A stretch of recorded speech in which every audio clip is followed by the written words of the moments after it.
the biggest concern that admissions offices have is when someone tries to rule themselves out.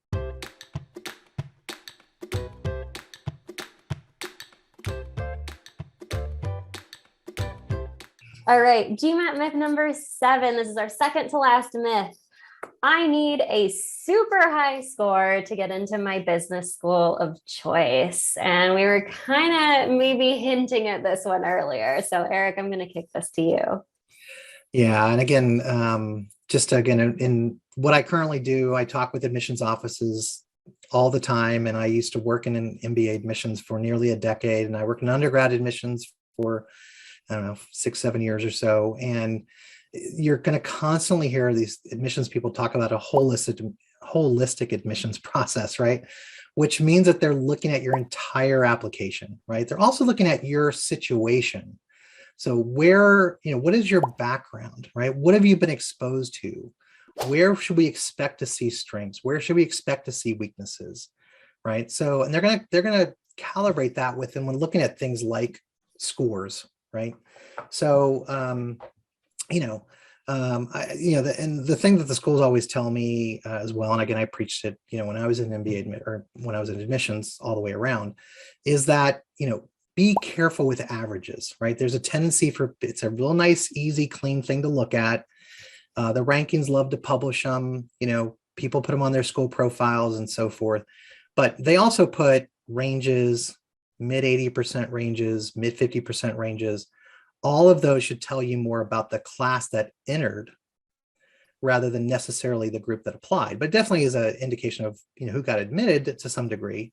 There's so many other intangibles to the application process that again, there's a tendency people to get fixated on numbers and how they compare. And the biggest concern that admissions offices have is when someone tries to rule themselves out out of school, even though it's a dream school for them.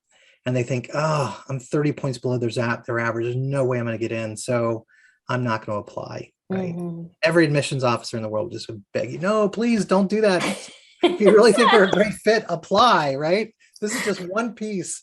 And it just helps us with, whether or not you're going to be prepared. And if we have some really, really tough choices to make, sure, this will be one of the many factors that we factor in to make some tough choices, because we can't admit every qualified, compelling candidate, unfortunately. Right. Yeah. So.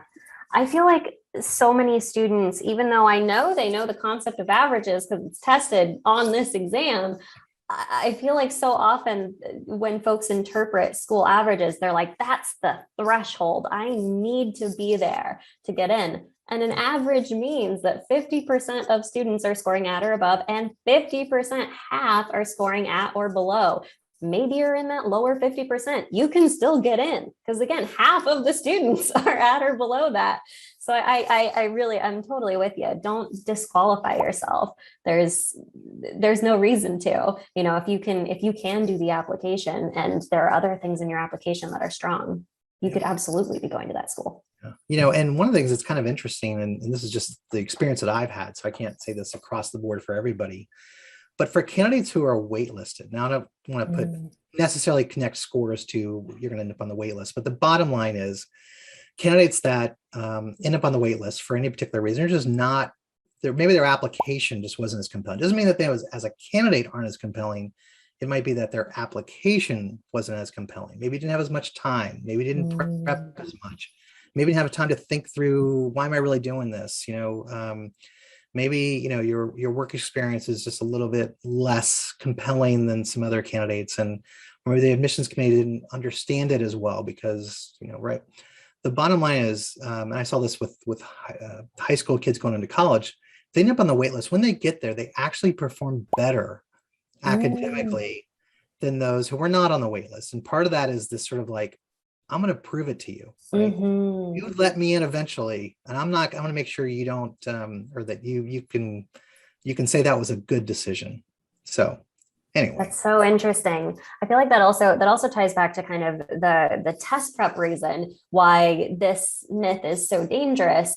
I find that a lot of students who just have that goal of, I'm going to score as high as I can, that's not a productive goal. You don't know when to stop. And because you don't have something concrete that you're aiming for, I find that students with those kind of like nebulous, super high score goals don't study as much, or they don't study in a dedicated way, in a way that's going to help them as much, because they don't know what they're shooting for. They don't know what they have to do to achieve that goal. And that can result in spending less time with the other elements of the application, which are important as well, which can lead to reduced results. Yeah, and you really want to think about why you're doing this, right? So why do you want to go to business school? Why that particular school? Why now? Right? Again, make sure you've got things lined up at home, and in your personal life and things like that. Make sure you got your finances in order and all of that. And if you're spending all your time just trying to get a super high score, right, because you think that's the ticket, you're really doing yourself a disservice. You're missing out on again, some great investment on your part. So yeah. Absolutely. Yep.